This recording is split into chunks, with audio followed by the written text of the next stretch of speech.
सास का मायका प्रेम। रिद्धि की सास को हर वक्त अपने मायके का गाना गाने की आदत थी। अरे बस करना माँ, मामा का ये किस्सा तो 50 बार पहले भी सुना चुकी है। अरे हाँ, तो क्यों ना बताऊं। तेरे चाचा तो उस वक्त हाथ झाड़ कर खड़े हो गए थे। तब मामा ही था तेरा जो आगे आया और मदद की। देखो अब ठीक है ना, जो हो गया सो हो गया। क्यों एक बात को हमेशा गाती रहती हो। अब तो बहू घर आ गई है, उसे तो सबको मान कर चलना है ना कि सिर्फ सास का मायका ही समझेगी वो। तभी वहाँ रिद्धि आ जाती है। माँ, आज मैं घर जा सकती हूँ? माँ को मेरी बहुत याद आ रही है। शादी के बाद एक बार भी नहीं गई। हाँ तो कौन जाता है। अरे मेरी शादी के बाद जब मैं विदाई होकर आई, इतना बड़ा ससुराल मेरा, खाने वाले 10 लोग और बनाने वाली मैं सिर्फ एक। ऐसा लग रहा था जैसे सिर्फ खाना बनाने के लिए ही ब्याह किया है। वो तो मेरा भाई था, गांव से एक काम करने वाली चाची को भेज दिया जो मेरा हाथ पटाती थी, और उसको पैसा, खाना, कपड़ा, रहने के लिए कमरा, वो सब किससे दिया था? तुम्हारे भाई ने। ये मामला रोज का था। ससुर भी जब गुस्सा होते तो वो सारी बात कह देते जो उनके मन में इतने समय से चल रही थी। मेरा भाई, भाभी, भतीजा, भतीजी सब छुड़वा दिया। मैंने जीवन भर सिर्फ तुम्हारे परिवार वालों से निभाया, लेकिन अब भी चैन नहीं है तुमको। बहू के सामने सास को लगा कि उसकी बेइज्जती हो रही है। अब सुन बहू, अपने कमरे में जा, कहीं नहीं जाना मायके वायके। घर का काम कौन करेगा? पड़ोसन। बहू समझ जाती है मामला गर्म चल रहा है। कमरे में जाने में ही भलाई है। कमरे में क्या है?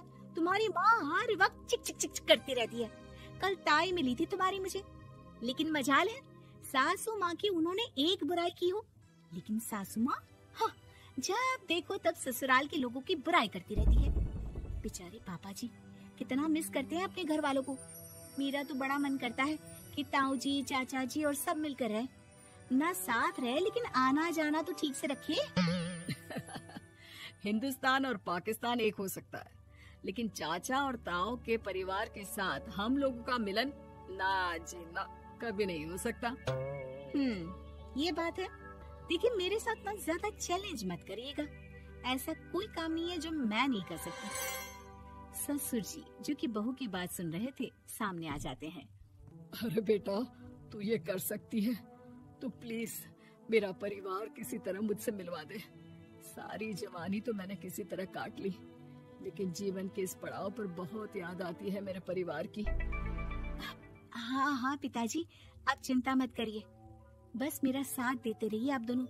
फिर देखिए कैसे माँ जी भी ठीक हो जाएंगी और पूरा परिवार भी एक हो जाएगा। थोड़ी देर बाद बहू सामान लेकर घर से निकल रही होती है कि मना किया था ना तुझे मायके जाने के लिए, फिर क्यों जा रही है? बहू कुछ कहती इससे पहले ही बेटा बोलने लगता है। क्या है माँ, वो घर जा रही है। वैसे भी उसके माता पिता ने मुझे 10 लाख दिए तब जाकर मेरा काम शुरू हो पाया, वरना तूने मेरे लिए किया क्या है?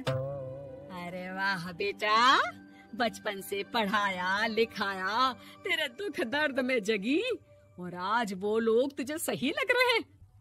और फिर ससुराल में लड़की खुश रहे, ये तो मायके वालों की जीवन भर की जिम्मेदारी रहती है।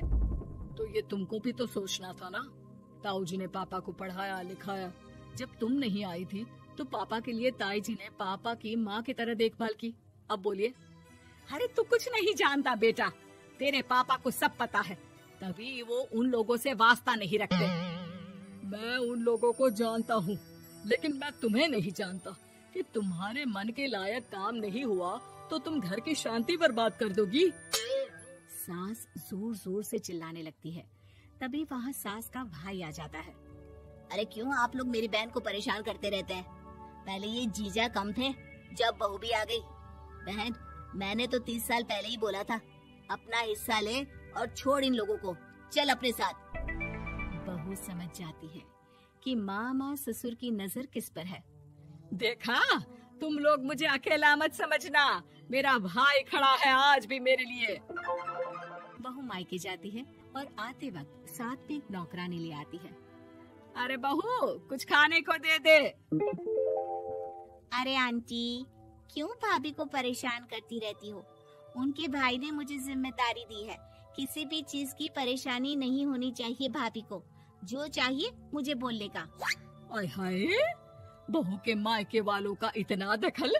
ये मेरा घर है, कोई कल का आए इसे पूरा कैप्चर कर ले, ये बर्दाश्त नहीं होगा मुझसे। क्या हो गया सासू माँ? क्यों सुबह सुबह चिल्ला रही हैं? चमेली, ओ चमेली, क्या कहा था मेरे भाई ने तुझे? अरे दीदी बहुत तेज है आपकी सासू माँ। मैंने तो बोला कुछ चाहिए तो मांग लो मुझसे। अरे निकल यहाँ से, घर को रेलवे स्टेशन बना रखा है, जो देखो वो घुमा जा रहा है यहाँ से वहाँ। ये कहीं नहीं जाएगी। ये जाएगी तो घर का काम कौन करेगा? मैं। हाँ, और क्या करती हैं बहुएं? घर का काम ही तो करती हैं, इसमें नया क्या है? तभी वहाँ ससुर जी आ जाते हैं। हाँ, तो यही बात तो तुम्हें भी समझनी चाहिए थी ना। आज बहू के मायके से नौकर आ गया तो तुम्हें बुरा लग रहा है? अरे तो उस वक्त गर्मा गर्म खाना तो सबने खाया ना। ऐसा तो नहीं है कि मेरे मायके का नौकर था तो सिर्फ मेरे लिए बनाता था। अरे निकालो इसे, फिलहाल बाद में बात करती हूँ। सास का गुस्सा जोर से नौकरानी पर फूटता है। तभी वहाँ बेटा सामान के साथ आकर खड़ा हो जाता है। चलो रिद्धि, तुम ठीक बोलती हो। मेरी माँ को तो हम लोगों की कोई फिक्र है ही नहीं, ये तो सारा दिन सिर्फ अपने बारे में सोचती है। और देखिए, मैं अब से कह रही हूँ कि अब से इस घर की तरफ आपको देखना भी नहीं है। नहीं आना आज के बाद इन लोगों से मिलने। हाँ हाँ, बस कभी कभी दिन में 2 बार मिलने आ जाओ। नहीं, बिल्कुल नहीं। ससुर झूठा नाटक करते हुए। मेरी बीवी ने मुझे मेरे ही परिवार से दूर कर दिया, आज बहू मेरा इकलौता बेटा दूर कर रही है। हाय, कैसे जीऊंगा मैं? वाह, वो भाई जो आपको बेटे की तरह मानता था, उन्हें छोड़ने में तो दुख नहीं हुआ। आज खुद का बेटा छोड़कर जा रहा है तो कैसे जीऊंगा? बढ़िया है। अब सास समझ चुकी थी कि उससे गलती क्या हुई है। मुझे माफ कर दे बहू, अब मेरी समझ में आ गया कि अपनों से दूर कर बीवियां पति का भला नहीं बल्कि उन्हें जीवन में अकेला कर रही है। मुझे माफ कर दे, मैं अब सबसे माफी मांग लूंगी। ससुर जी दूर से बहू को थम्स अप दिखाते हैं।